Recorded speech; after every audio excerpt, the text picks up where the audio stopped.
Listen, I'm not a mechanic, but I play one on YouTube. This truck has 98,000 miles of working, hauling, and playing. I'm Jimmy Breeze, and I'm going to show you the steps it took to change the coolant out on the Chevrolet Silverado. This is going to be a drain and fill the antifreeze coolant. It won't be a complete flush, but we'll get the nasty stuff out and the good stuff on the inside. You only need a few simple hand tools, a catch basin and some safety items, and jack stands. Make sure you have on hand 2.5 to 3 gallons of Dexcool, the orange stuff. As the engine warms up, the coolant gets hot. It expands. The room inside the expansion tank allows for this. Never open while it's hot because the steam and fluid is going to come right on out. The reservoir is the opening to the coolant system. We can see the color of it, the level of it, if there's any impurities in there, is there a sheen. It's a peek inside the engine. Inspect your system, beginning with the hoses. The hose running down from the expansion tank connects to the water pump. There are 2 hoses from the water pump that run to the heater core. The large hose is the lower radiator hose. Follow that one down. I drain my system by disconnecting the lower radiator hose. There's a constant tension spring clip. It's easy to remove from the bottom.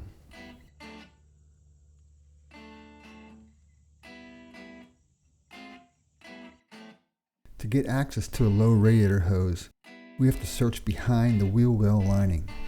To do that, jack it up and pull the plastic retainer clips. That'll give us enough room to roll that liner back so we can get access to that lower hose. Safety is paramount. Use jack stands. Okay, let's get in there.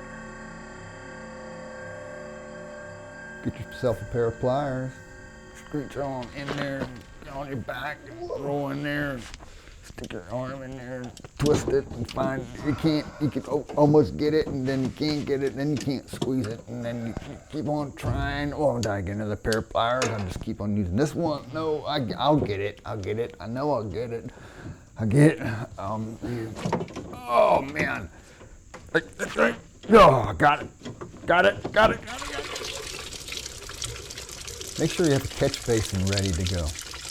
You need to avoid having this toxic fluid hitting the ground and seeping into the ground and being everywhere and just making a mess. My coolant just drained and drained and drained. It drained for a long time. Just drained and drained and drained. A long time to drain my system. It just drained and drained and drained.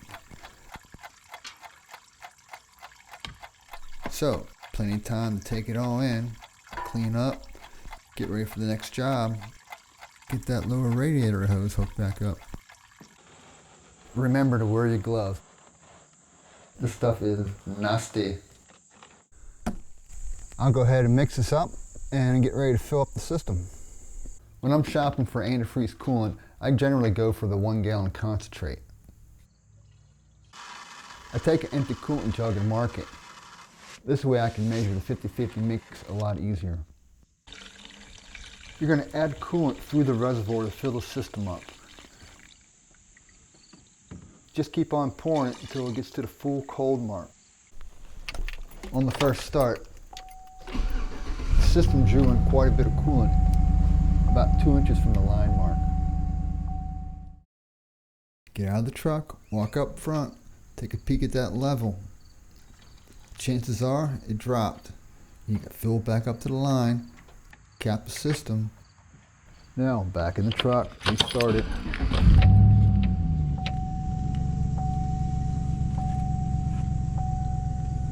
To get the coolant to circulate through the entire system, including the heater core, turn the heater on full hot.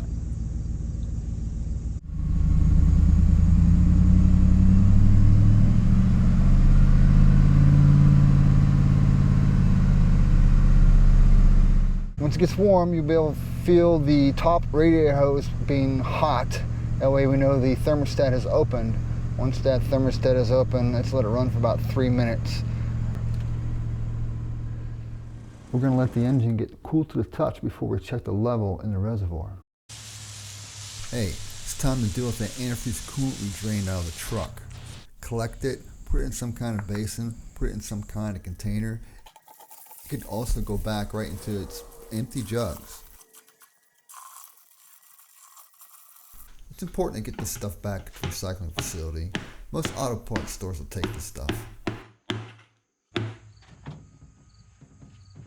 I had to run the cycle 4 times of filling up the coolant to the line, starting the engine, running it to operating temperature, shutting it back down, waiting until it cooled, back to the reservoir, fill it back up if needed, start the engine, let it warm up to operating temperature, shut her down, let her cool, check it again. 4 times it took. But at the end, I'm pretty confident that I got all the good stuff in and all bad stuff out.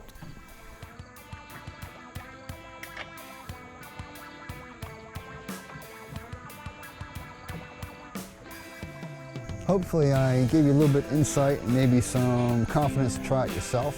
This stuff is not too difficult. At least I got 2.5 gallons of coolant out and fresh stuff in there.